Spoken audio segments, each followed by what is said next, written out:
মধ্যমগ্রাম থানার অন্তর্গত রোহন্ডা চণ্ডীগড় পঞ্চায়েতের দিয়ারা এলাকার ঘটনা। সম্পত্তিগত বিবাদে গত 1 এপ্রিল বিবাদ চরমে পৌঁছায়। বাঁশ লাঠি দিয়ে মারধর করা হয় বছর 50-এর ইয়াদ আলীকে। অভিযোগ, মনিরুল আলী ও ইয়ামিন আলী দুজন মিলে মারধর করেন। গুরুতর আহত অবস্থায় তাকে বারাসাত হাসপাতালে নিয়ে গেলে চিকিৎসকেরা কলকাতায় হস্তান্তর করেন। 8 তারিখ সন্ধ্যায় ইয়াদ আলীর মৃত্যুর খবর গ্রামে আসতে উত্তেজিত গ্রামবাসী অভিযুক্তদের বাড়ি ভাঙচুর করে। পলাতক অভিযুক্তরা অভিযোগ পুলিশকে জানানো হলেও সঠিক পদক্ষেপ গ্রহণ করেনি পুলিশ। বারাসাত পুলিশ জেলার অতিরিক্ত পুলিশ সুপারের নেতৃত্বে ঘটনাস্থলে মধ্যমগ্রাম থানার বিশাল পুলিশ বাহিনী এসে দোষীদের গ্রেপ্তারের আশ্বাস দিলে পরিস্থিতি নিয়ন্ত্রণে আসে। অভিযুক্তদের শাস্তির দাবিতে সরব গ্রামবাসীরা। গোটা ঘটনার তদন্তে মধ্যমগ্রাম থানার পুলিশ। আমার বাড়িতে আমি আমার শেষদার অর্থাৎ আমার উপরে যে বড় ভাইয়ের ঘরে বড় ভাই শুয়ে আছে। গেছিলাম এক জায়গায়, সেখান থেকে ফিরে এসে বড় ভাইয়ের ঘরে শুয়ে আছে, আমি আমার ঘরে শুয়েছি।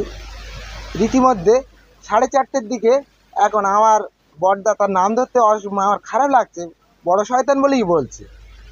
সে এসে মুখ খিস্তি করে ডাকছে, এই ইয়ার আলী এদিক ফাঁকায় বেরো, এই ইয়ার আলী এদিক ফাঁকায় বেরো, এদিকে আয়, এই ইয়ার আলী এদিকে আয়, ফাঁকায়। মুখ খিস্তি মানে অসভ্য বলে বলছে। তার নাম হচ্ছে ইয়ার রহমান।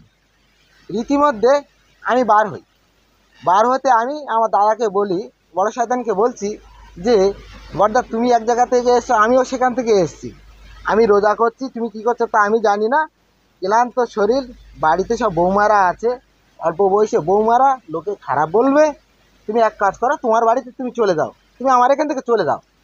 একবার না, এই কথাটা 10-20 বার বলেছি, শুনলো না।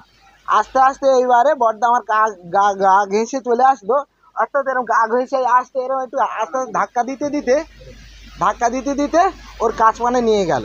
নিয়ে যেতে ও আমার একটা ঘেরা মতন করলো।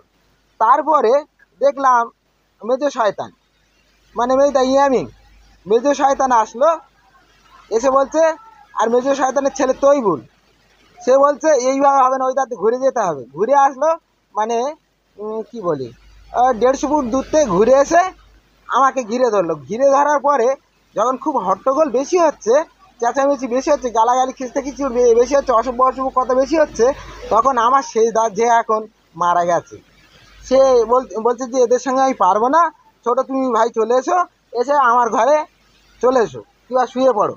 রীতিমধ্যে সে যখন আগিয়ে গেছে, তাকেই ঘিরে নিয়েছে। সেদিন 4:30 বাজে আমি কাজ থেকে বাড়ি যাচ্ছি, আমার জামাইবাবু যিনি মারা গেছে ওইটা আমার নিজের জামাইবাবু। তো ওরা ঝগড়া করছে, আমি কাজ থেকে যাচ্ছি স্কুটি নিয়ে, আমি স্কুটি এই রাস্তায় রেখে ওদের বাড়ি ঢুকলাম। গিয়ে দেখছি ওদের মধ্যে মারপিট হচ্ছে। আমি হেলমেট পরেই ছিলাম, ও বাঁশ দিয়ে মানে খুব মারাতে, আমি সরাতে পারছি না কাউকে। লাস্টে এবার কী করলাম, আমি সরাতে পারছি না, আমার আরেকটা দাদা ছিল, তাকেও আমি সরিয়ে দিতে পারছি না, এত মারপিট, সে ঠেকানোই যাচ্ছে না, পাবলিক কেউ ঠেকাবে। লাস্টে কী হয়, আমার জামাইবাবুকে মনিরুল আলী এইখানে মারলো, আমার জামাইবাবু পড়ে গেল, আমি নিজের চোখে দেখলাম। তারপরে ইয়ামিন আলী তারপর ফের মেরেছে, পড়ে যাওয়ার পর ফের মেরেছে, আমার জামাইবাবু জখম হয়েছে। এবার আমি ঠেকাবার পর বাড়ি যাচ্ছি, রোজা ছিলাম, আমি রোজা খুলতে বাড়ি যাচ্ছি, তারপরে রাজা আলী আর মনিরুল আলী আমাকে আদলা ইট ছুঁড়ে মারলো, আমার লাগলো, আমি হেলমেট আমি যদি লাগতো আমারও মরে যেত। আর এর মধ্যে যখনই আমরা আসছি এই থানায় যাচ্ছি, এইদিকে এই সমিতি মেম্বার আছে, ওইটি পুরো ইনভলভ আছে। আমরা যখনই যাচ্ছি সমিতি মেম্বার আমাদেরকে আমাকে ধুমকি দিচ্ছে সবসময়। সমিতি মেম্বার তোমার দেখে নেবো, তোমাদেরকে মেরে দেবো, উড়িয়ে দেবো, তোমাকে বুঝিয়ে দেবো। আজকেরও সমিতি মেম্বার মোহাম্মদ, আর আমি সিএম অফিসেও আমি কমপ্লেন করেছি, এই সিএম থেকে আমার আছে পারিবারিক ঝামেলা। হ্যাঁ, পারিবারিক জমি জায়গার কিছু ঝামেলা ওদের, সেটা আমি পারিবারিক ঝামেলা জমি জায়গা নিয়ে হয়েছে, রেকর্ড করা করে নিয়ে হয়েছিল, তা ওইখান দেশে এখানে মারবে, আমি